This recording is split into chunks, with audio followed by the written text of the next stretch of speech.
नमस्कार विद्यार्थी मित्रांनो, अभ्यासासाठी आपल्या यूट्यूब चॅनलवरती आपलं स्वागत आहे. तर विद्यार्थी मित्रांनो, आज आपण पाहणार आहोत 25 डिसेंबर 2025च्या अत्यंत महत्त्वाच्या चालू घडामोडी.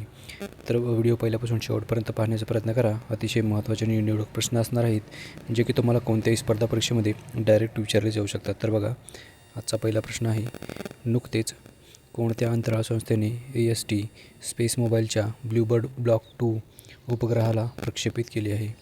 बघा, याचं उत्तर असणार आहे इस्रो, म्हणजेच ऑप्शन बी.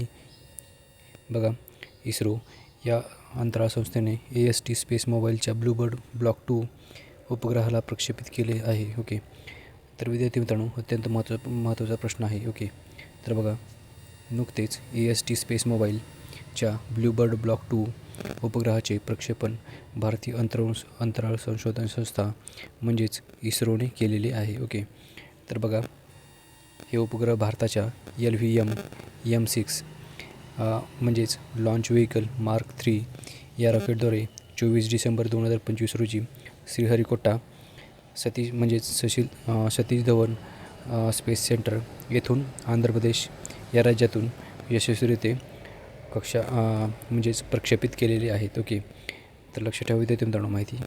पुढचा प्रश्न बघूयात आपण. प्रश्न क्रमांक 2 आहे, 2025च्या BWF वर्ल्ड टूर फायनल्समध्ये भारताच्या पुरुष दुहेरी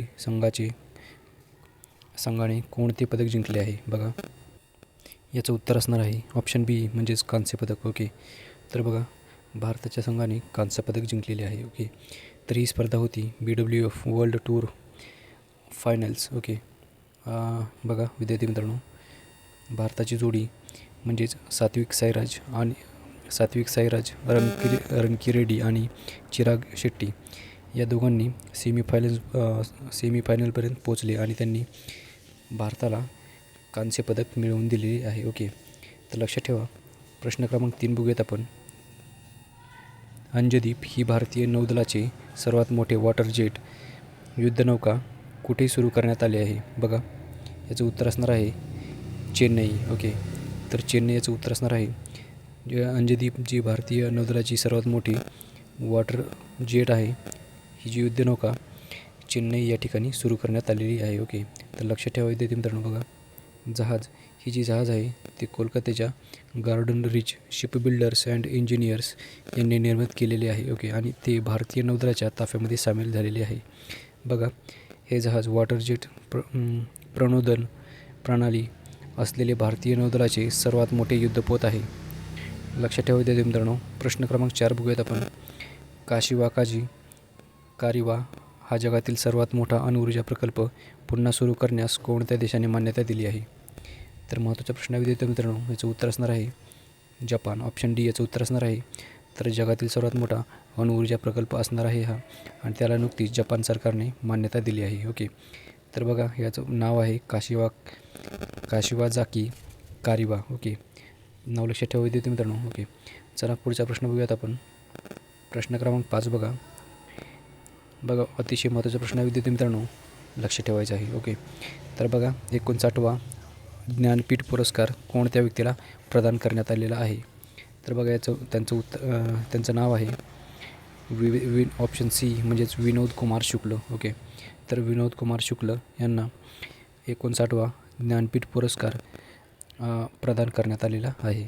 ओके, तर लक्षात ठेवा, अत्यंत महत्त्वाचा प्रश्न आहे. बघा, 59वा ज्ञानपीठ पुरस्कार प्रसिद्ध हिंदी लेखक विनोद कुमार शुक्ल यांना प्रदान करण्यात आलेला आहे, आणि हे भारताचा सर्वात मोठा साहित्यिक सन्मान आहे, आणि शुक्ल हे छत्तीसगडमधून हे पुरस्कार मिळवणारे पहिले लेखकही आहेत. ओके, तर लक्षात ठेवा. प्रश्न क्रमांक 6 बघूयात आपण. Salman Khan the Sultan of Bollywood हे पुस्तक नुकतेच कोणी लिहिले आहे? बघा, त्यांचं नाव आहे ऑप्शन डी, म्हणजेच मोहन बासू. ओके, तर Salman Khan the Sultan of Bollywood हे जे पुस्तक आहे ते मोहन बासू यांनी लिहिलेले आहे. ओके, तर विद्यार्थी मित्रांनो लक्षात ठेवा. प्रश्न क्रमांक 7 बघूयात आपण. 1 ते 31 जानेवारी हा रस्ता सुरक्षा महिना म्हणून कोणत्या राज्यामध्ये साजरा केला जाईल? बघा, याचं उत्तर असणार आहे ऑप्शन सी, म्हणजेच वरीलपैकी दोन्ही. तर बघा, ओडिशा आणि उत्तर प्रदेश या दोन्ही राज्यामध्ये 1 ते 31 जानेवारी हा रस्ता सुरक्षा महिना म्हणून साजरा करण्यात येणार आहे. ओके, तर चला पुढचा प्रश्न बघूयात आपण. भारतातील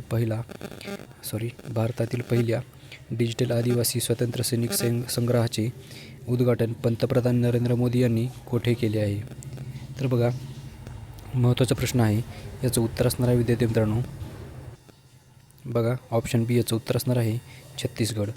तर भारतातील पहिल्या डिजिटल आदिवासी स्वातंत्र्य सैनिक संग्रहालयाचे छत्तीसगड या ठिकाणी पंतप्रधान नरेंद्र मोदी यांनी नुकतेच उद्घाटन केलेले आहे. ओके, तर बघा, भारतातील पहिले डिजिटल आदिवासी स्वातंत्र्य सैनिक संग्रहालयाचे उद्घाटन पंतप्रधान नरेंद्र मोदी यांनी छत्तीसगडमधील नवा रायपूर येथे केलेले आहे. ओके, तर लक्षात ठेवा. प्रश्न क्रमांक 9 बघूयात आपण. भारतीय टपाल विभागाने जम्मू आणि काश्मीरची पहिले जेन-झेड म्हणजेच जनरेशन झेड पोस्ट ऑफिस कुठे उघडले आहे? ओके, तर बघा, जेन-झेड हे जे पोस्ट ऑफिस आहे ते नुकतेच एम्स विजयपूर या ठिकाणी उघडण्यात आलेले आहे. ओके, ऑप्शन बी याचं उत्तर असणार आहे. ओके, तर विद्यार्थी मित्रांनो, चला पुढचा प्रश्न बघूयात आपण. शेवटचा प्रश्न आणि महत्त्वाचा प्रश्न आहे. डिसेंबर 2025मध्ये इस्रोने गगनयान मिशनसाठी ड्रोन पॅराशूट सिस्टीमचे यशस्वीरित्या परीक्षण कोठे केले आहे? बघा, याचं उत्तर असणार आहे ऑप्शन सी म्हणजेच चंदीगड. तर चंदीगड या ठिकाणी डिसेंबर 2025मध्ये इस्रोने